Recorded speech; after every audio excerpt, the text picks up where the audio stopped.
Is there any one place you can go to find anything you want to know about the energy sector in Africa? Because there's so many different institutions doing their own things. There's so many different places, and it's confusing. So we said, look, why don't we try and set up a portal that's going to act as an aggregator and pull all the information together so that you have a one-stop shop. You can just go there and you find anything you're looking for. All our lives rotate around data.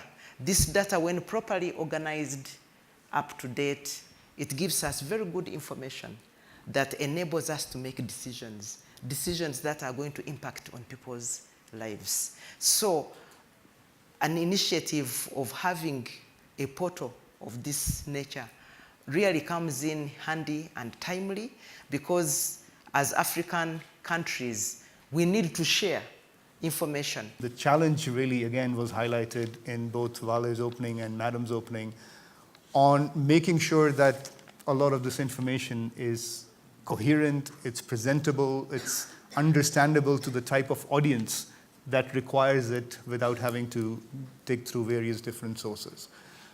And of course, to keep it constantly updated and relevant, which is not only important for us for our monitoring and evaluation purposes, but again, for generating greater development outcomes for all of us. Energy is a priority for the European Commission, for the European Union. It's not a priority just because of access, because we want to do renewable energy generation, we want to reduce the greenhouse gases emission, but it's because it's pivotal, a key for sustainable development, for job creation, for health, education, for all the other sectors. So it's really the key player. The cost of capital is directly related to uncertainty, and uncertainty, the more it is reduced, the lower the cost of capital, the lower the cost of capital, the lower the tariff, and so on and so forth. And that's what fundamentally is missing for people like us coming to develop a project in Africa. We as development partners have spent in the last 40 years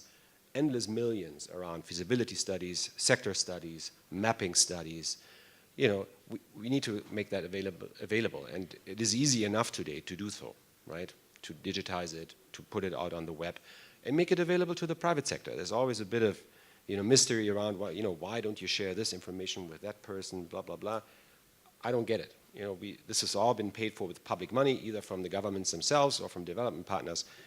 Should be made available. One word I didn't hear here is a sound competition of getting transparency, and for external investors as well, seeing what is possible on a market in the various countries. The element of competition, sound competition, is good, and transparency is the basis of this all through data portals.